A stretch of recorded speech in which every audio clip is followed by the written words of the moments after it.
Nosotros vamos a conversar con ustedes acerca del surgimiento de la explotación petrolera en Venezuela a principios del siglo XX y el pensamiento económico, perdón, y las teorías del desarrollo. Vamos a abordar algunos conceptos claves para poner un poco de contexto en el tema. Lo primero que queremos conversar es ¿qué es el desarrollo? Bueno, el desarrollo económico es un proceso de transformación estructural que busca mejorar el sistema económico a largo plazo. Así, todos los sectores productivos van a poder crecer de manera equitativa y sostenible en el tiempo.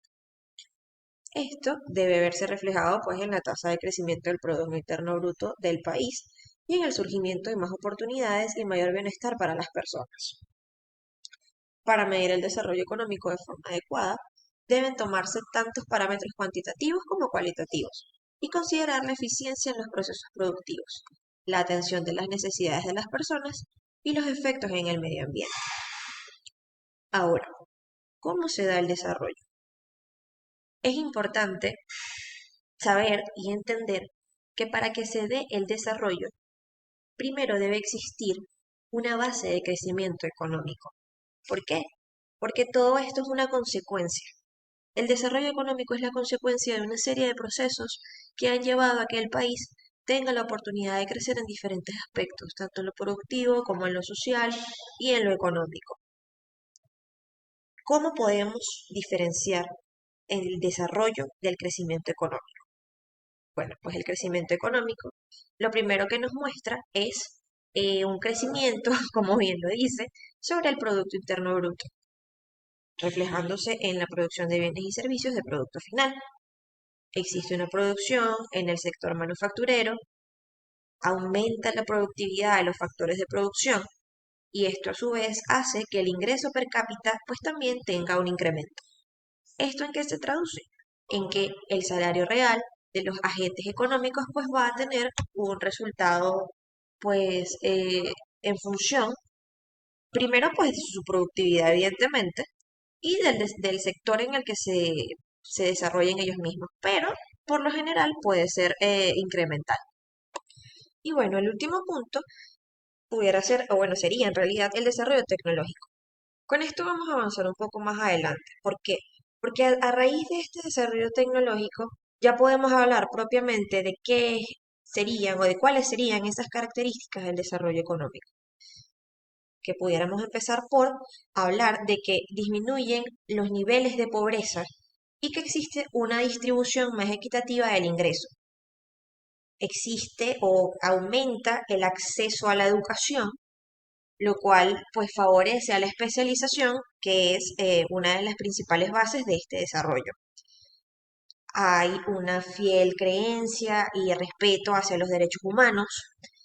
El país brinda lo que sería el acceso a la seguridad pública y un sistema de justicia transparente y eficaz. Existe la libertad de expresión. Hay acceso también a la seguridad social, que abarcaría la salud, el seguro del trabajo, las pensiones y diversos beneficios de ley. Como hay un desarrollo tecnológico que evidentemente hace más productivo todo lo que sería la industrialización, la contaminación ambiental ¿no? disminuye. ¿Y esto qué quiere decir? Bueno, que estamos hablando de un sistema de producción que pudiera ser quizás no sustentable, porque evidentemente la industria tiene sus implicaciones, pero sí podemos hablar un poco de responsabilidad social en cuanto a los factores productivos y al sector como tal. La esperanza de vida aumenta porque tenemos unas condiciones propicias para el desarrollo social, el desarrollo de las personas, hay garantías y respeto por la vida. Y luego de ello, pues podemos hablar de que esto se traduce en un beneficio para el país. ¿Por qué? Porque, bueno, una sociedad que cuenta con todas estas oportunidades y beneficios, pues traduce esas bondades en ser un elemento que no solamente brinde el crecimiento, sino que también aporte al desarrollo, bien sea social, económico, industrial, productivo y etcétera. Ok, entonces, teniendo esto, es importante también que caigamos en cuenta de lo siguiente. Puede haber crecimiento económico sin que necesariamente se dé el desarrollo, pero para que exista desarrollo Obligatoriamente debe haber crecimiento.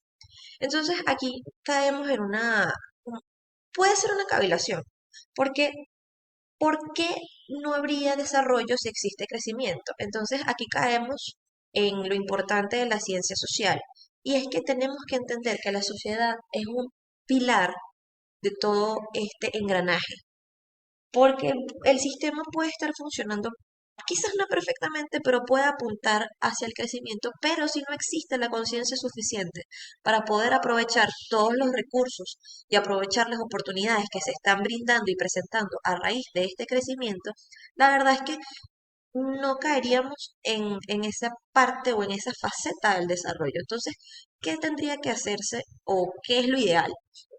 Que cuando exista este nivel de crecimiento, pues, los líderes estén en la capacidad de entender que tienen que desarrollar todo lo que sería un buen sistema social para que los individuos y todos los participantes de la sociedad civil pues tengan acceso a información que les permita dar un poco más e ir más allá para que se pueda, perdón, caer o llegar al inicio del desarrollo y luego que éste vaya avanzando.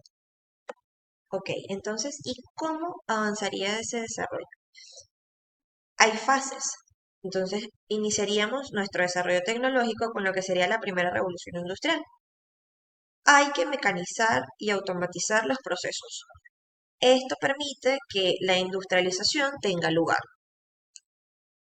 Al tener la industrialización, pues estamos hablando de producción en masa, que está bien impulsada por lo que sería la electricidad, un mejor desarrollo de los procesos productivos, de las materias primas, y esto nos llevaría a una tercera fase que vendría siendo pues la tecnológica, en la que evidentemente podemos aprovechar todos los avances que han habido. Por ejemplo, el uso de las nuevas tecnologías que serían los dispositivos, las computadoras de escritorio, etcétera. ¿A dónde nos lleva esto? A una cuarta fase que vendría siendo las nuevas redes, es decir, la automatización inteligente. Ahora vamos a hablar sobre lo que serían las teorías sobre el sistema económico.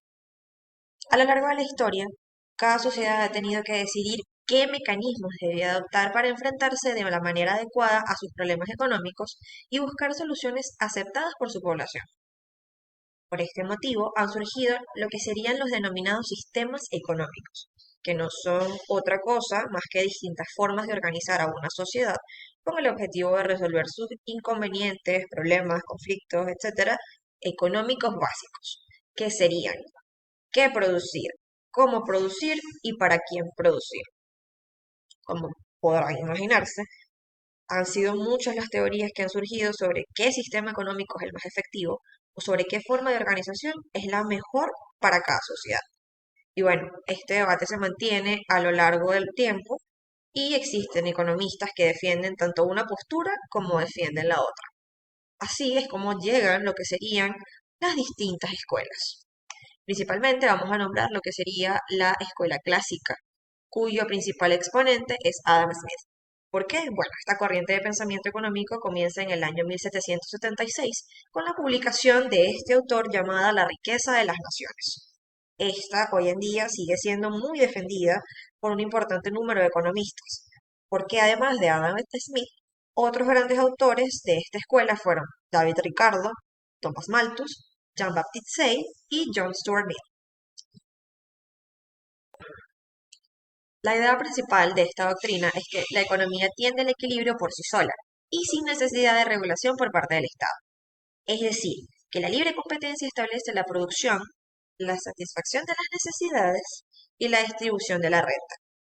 Entre los economistas clásicos es popular la expresión, ojo, probablemente no me salga como, como realmente se pronuncia, pero es laissez-faire, laissez-passer, que vendría siendo dejar hacer, dejar pasar, convencidos de que el mejor gobierno es el que menos interviene en la economía.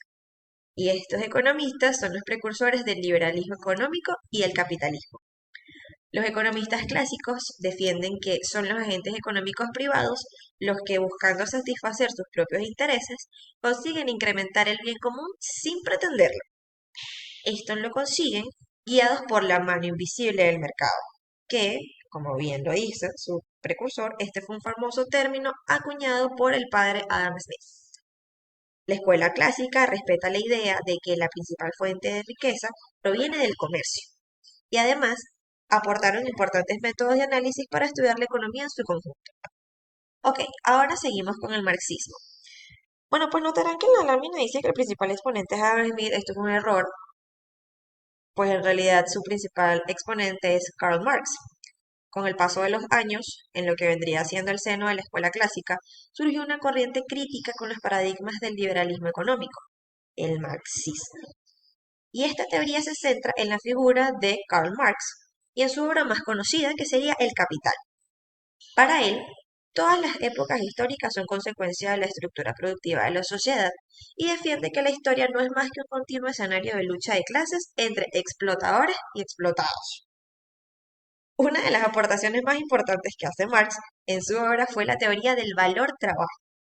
Según esta, el valor de los productos está fijado por la cantidad de trabajo que se incorpora a la producción, de forma que tan solo una parte de dicho valor llega a los trabajadores en forma de salario, mientras que la mayor parte se destina a retribuir a los propietarios de las fábricas y el capital.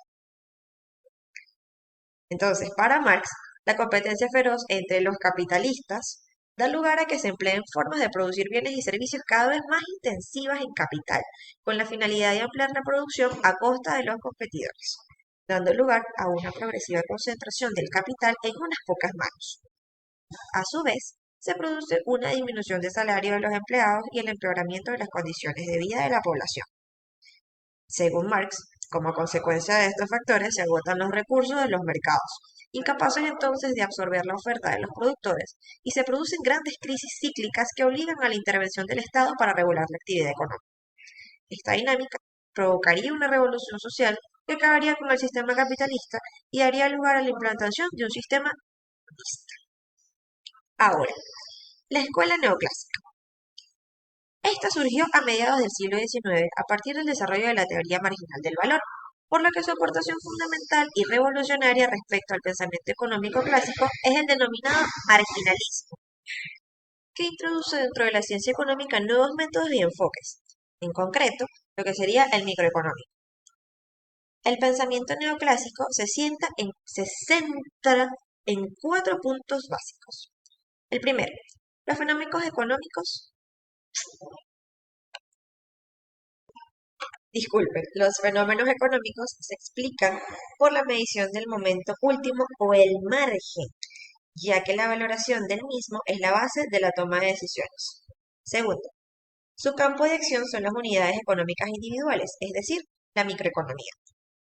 Tercero, su método de análisis es muy similar al utilizado por los economistas clásicos, es abstracto y deductivo, pues se parte de lo que se considera una situación ideal de la economía, la libre competencia, y a partir de ahí se estudian las demás como variantes. Como último punto, se tienen en cuenta los aspectos subjetivos a la hora de tomar decisiones económicas. La difusión, extensión y auge del pensamiento neoclásico se deben también a la firmeza de sus ideas y demostraciones, a que sus aportaciones provenían de autores que llevaron a cabo muchos estudios de manera independiente y en varios países al mismo tiempo, naciendo así lo que serían sus principales exponentes, que serían William Stanley, John Evans, Carl Menger, Walras y Alfred Marshall, que ha sido muy estudiado a lo largo de la carrera. Por último, tenemos lo que sería la escuela keynesiana, que sería pues como ya la última, y los principales ideólogos de esta escuela se basan en la obra de John Maynard Keynes, que sería la teoría general de la ocupación, el interés y el dinero. Esta fue publicada en 1936. Pues Keynes fue bastante controversial porque él se aleja en esta obra de los tópicos del pensamiento económico vigente hasta ese momento, influyendo de forma decisiva en las políticas económicas de los países industriales tras la Segunda Guerra Mundial. La escuela keynesiana reconoce que el mercado no es perfecto y que éste tiene fallos en su funcionamiento, por lo que es necesariamente impredecible a la intervención del Estado en la actividad económica para subsanarlos. Keynes es el principal precursor del sistema económico mixto y el estado del bienestar tal y como lo conocemos hoy en día. Pues para continuar, yo quisiera comenzar con lo que es el surgimiento de los paradigmas emergentes en América Latina. Pues para comenzar con esto, sabemos que Venezuela dentro de sí, pues fue un país que fue altamente rentista en lo que en materia petrolera se refiere. Sin embargo, sabemos igualmente a través de todos los sucesos históricos que aquí se dieron, pues que no se dio o no se llevó adelante aquella diversificación de portafolio de productos, nuevas actividades comerciales, que a través de estos ingresos pudieran permitir al país pues tener tanto un mayor nivel de crecimiento económico como un mayor nivel de desarrollo económico, que ya como lo explicó Andrea, no puede darse el desarrollo sin la existencia del crecimiento por la materia o tecnología preinstalada que necesita el país o sociedad en este sentido. Igualmente podemos recordar, antes de nombrar todos los sucesos históricos del petróleo, la definición de entropía. Sabemos que entre mayor sea la entropía, menos beneficios o menos productivo seré. Y con esto quiero llevar a cabo la, la reflexión con la que quería llegar era que eh, esta propia tecnología o estas propias materias primas pudieron haberse llevado de una mejor manera y no alcanzando los niveles funcionarios o alcanzando los niveles de producción que hoy en día hacen vigente dentro del país. Dicho esto, pues verdaderamente cómo se da la explotación petrolera a principios del siglo XX. Bueno, para recordar un poco los antecedentes de la actividad petrolera, digamos que la primera concesión para la primera explotación de petróleo dentro del territorio fue otorgada el 24 de agosto de 1865 por Jorge Sunderland, quien en ese momento era el presidente constitucional del Estado Soberano del Zulia, por el cual el ciudadano norteamericano Camilo Ferrán, eh, digamos que para poder explotar el petróleo nafta en el estado Zulia, fue una concesión que se caducó en el año siguiente por el incumplimiento de dicho contrato. Posteriormente, en 1878, se otorga una concesión a Manuel Antonio Pulido para explotar el petróleo descubierto en la senda La Alquitrana, para la cual se crea la campaña, o perdón, la compañía minera petrólea del Táchira, la cual comienza a operar efectivamente, pues con una producción comercial ya propiamente en el año 1883. En dicho año, igualmente, se produce una tercera concesión, quien es entregada a Horatio Hamilton y Jorge Phillips sobre el lago de asfalto del Guanuco, esto en la parte oriental del país, y posteriormente traspasada a la de Nueva York en Bermúdez Company.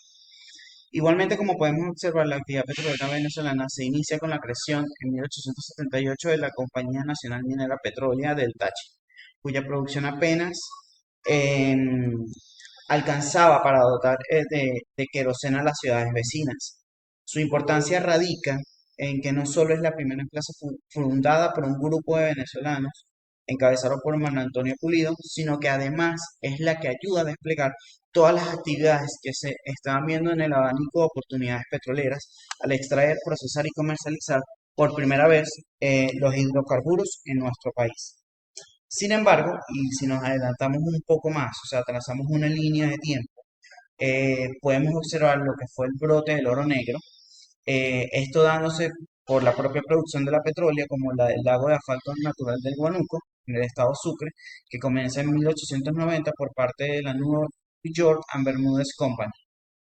Ocurrieron mucho antes de que el mundo conociera la enorme utilidad comercial y estratégica que tendrían los hidrocarburos para el futuro. Aún sin imaginar el auge de esta industria, nuestro territorio se convirtió en un objetivo de las potencias imperialistas. Imperialistas dentro de lo que cabe el término, ¿no? Esto debía al interés comercial de que, bueno, ya se comenzaba a generar a través de la explotación del asfalto. En efecto, en 1901, el asfalto venezolano fue el pretexto no declarado para que la New York Company participara como financista en la denominada Revolución Libertaria contra el gobierno de Cipriano Castro. Igualmente, entre diciembre de 1902 y febrero de 1903, las armadas de Inglaterra, Alemania e Italia bloquearon algunas de las costas en Venezuela precisamente con el argumento de que el presidente Castro no estaba cumpliendo con sus compromisos internacionales. Y aquí podemos ver cómo el hecho de la globalización puede irse dando de región en región. Para continuar, pues no es al final del gobierno del general Castro cuando efectivamente se hizo conocer el inmenso potencial económico de la explotación petrolera venezolana. Para entonces ya los norteamericanos e ingleses habían comenzado con la extracción. Luego de la derrota del gobierno de Castro por parte del general Juan Vicente Gómez, se comienza el reparto de concesiones petroleras, considerándose esa actitud como un verdadero regalo a las personas cercanas a él, y quienes después procederían a vender sus acciones a un capital extranjero. Retomando estos acontecimientos previos a la llegada de Gómez, observamos que el 14 de agosto de 1905 eh, es Castro quien promulga una ley de minas que constituye en la base legal de las concesiones petroleras para dicho momento. Esta ley permitía el traspaso de ciertas concesiones y otorgaba derechos a la explotación del petróleo por no menos por no menos de lapso de 50 años, con beneficios impositivos para el Estado venezolano de 2 bolívares por hectárea de superficie dentro de dicha concesión. Luego, en diciembre de 1909, pues se comienza o es donde da inicio el gobierno de Juan Vicente Gómez, en el cual le fueron restablecidos estos derechos concesionarios a la New York Company, suspendidos por su participación en la Revolución Libertadora previamente mencionada. Tras esta decisión, John Allen Tregelles y Forge, apoderados de la empresa británica de Venezuelan Development, CO, recibieron una concesión de 27 millones de hectáreas que incluía los estados Sucre, Delta Macuro, Monagas, Anzoátegui, Carabobo, Zulia y Falcón. Igualmente por parte de Mérida, Lara, Trujillo y por último Yaracuy. Dicha concesión entre Tregles y Borch fue cancelada en 1911, pero no es sino en 1912 que el venezolano Max Valladares obtuvo una concesión que cubría el mismo territorio, la cual traspasó al día siguiente de recibirla a la Caribbean Petroleum, subsidiaria de la General Asphalt.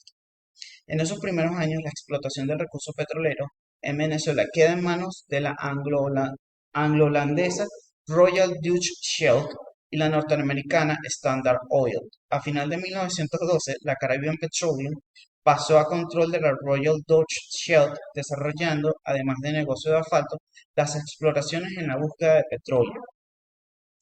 Fue así, sino hasta 1913 que se descubre el primer campo petrolero en Venezuela, en donde en el campo Guanuco, al completarse con éxito la perforación del pozo de Barbabuy, eso estimuló, o eso, digamos, es lo que lleva a la Caribbean Petroleum, dueña mayorista para este momento de la New York Company y subsidiaria de la Royal Shell, a intensificar la exploración geológica en el territorio nacional.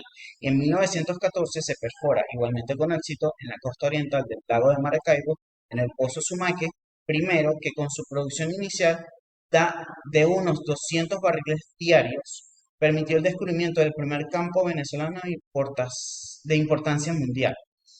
En esto, el campo Mene Grande, vale resaltar que las primeras concesiones otorgadas en Venezuela estuvieron regidas por las legislaciones mineras vigentes en la época, puesto que a finales del siglo XIX y durante las primeras décadas del siglo XX no habían leyes propiamente que se dedicaran a la defensa o a la explotación petrolera per se. Por ende, digamos que los primeros pasos hacia esa creación de sociedad petrolera surge en el año de 1913, el 24 de noviembre, no es sino la Venezuela Oil Consortium comienza con dicha exploración de sus parcelas, hundiendo la barrena perforadora cerca de Cabimas. La compañía inglesa tenía la potestad para este momento de taladrar en lo que es para dicho territorio petrolífero era el más grande del mundo. Aunque en realidad se iniciaron las primeras concesiones entre 1907 y 1912, el petróleo no comienza a exportarse sino a partir de 1917 y 1922, en el cual ya este toma su postura y comenzamos a ver la rentabilidad como principal actividad económica del país. Digamos, al auge de esta explotación petrolera se gestaron y desarrollaron nuevos modos de vida, la entrega de grandes áreas en concesión permitidas a ciertos consorcios internacionales, la importancia de equipos y alimentos, la construcción de cierto número de infraestructuras, tales como los oleoductos y pequeñas refinerías, constituyeron un dinamismo iniciador en el proceso de consolidación, perdón, de la industria, en particular con el incremento de los índices del petróleo comercializable. En un plazo corto, digamos que dichas potencialidades de yacimientos localizados comenzaron a dar una movilidad del poblamiento a la que se añadieron procesos de expansión del negocio e irradiación del nuevo ingreso. Digamos que, o para avanzar un poco, el primer periodo de la historia del petróleo venezolano destaca en la presencia en el territorio nacional de las compañías que implementaron sus refinerías offshore para evitar una presencia demasiado aguda de ellas mismas, mientras iban concentrando unas a otras en los yacimientos en la región del Golfo de Venezuela. Sin embargo, ¿qué sucede con, digamos, las políticas de las concesiones petroleras en esta primera etapa? Es decir, en estos rangos de los años 14 a los 20. Pues el gobierno gomecista, denominado en ese momento provisional, adoptó desde 1914 la importante medida de declarar inalienables las minas de petróleo, reservando al Ejecutivo Nacional la administración de dichas minas y su organización por los reglamentos especiales. Además, dispuso someter todos los contratos de explotación a la previa aprobación del Congreso. En el periodo mencionado, el tema del petróleo ya originaba algunas maniobras administrativas y políticas, mientras los Estados Unidos parecían no tener interés alguno en exportaciones petroleras fuera de su propio territorio. Y pues era Inglaterra quien procuraba buscar por todas partes fuentes de petróleo. Inmediatamente el territorio venezolano comienza a ser explorado a fondo por técnicos ingleses, quienes iniciaron las negociaciones para obtener dichas concesiones que estuvieran vinculadas al gobierno venezolano. Las circunstancias económicas del país entre 1914 y 1918 fue una de las más difíciles que atravesó la nación venezolana. Ahora bien, ante la aparición del petróleo era necesario no poder desperdiciar unas fuentes de ingresos tan importantes como la prudencia recomendada de no depender de un solo tipo de empresa interesada. Y no es sino hasta 1918 en que se escoge al doctor Gumersindo Torres para manejar dicho asunto petrolero. Y ya en 1919 e igualmente en 1920, la rivalidad entre los intereses petroleros británicos y norteamericanos se comienza a enfatizar, pues las compañías norteamericanas que buscaron derechos petrolíferos en Venezuela recibieron todo el apoyo de la administración del para entonces presidente Woodrow Wilson, y la legislación de Estados Unidos en Caracas ofrece toda la ayuda posible para los petroleros norteamericanos. En medio de la intensa competencia de tan poderosos intereses financieros y ante el problema que enfrentaba la República, lo mejor para los intereses del país fue adoptar dos posiciones. Una, no permitir que el proceso de explotación del petróleo venezolano estuviese manejado por intereses de un solo tipo, sino establecer alguna forma de competencia que pudiera dar al gobierno otra vialidad. Pues ya para culminar, esto sería nuestra última parte de la exposición. Eh, si bien es cierto, pues sabemos que Venezuela tiene los recursos naturales propios para salir adelante, pues es de materia casi que insofacta el poder buscar una nueva solicitud o un nuevo camino para desarrollar el país. Pues quedamos atentos a sus dudas y comentarios y le pedimos le pedimos el máximo agradecimiento por toda su atención.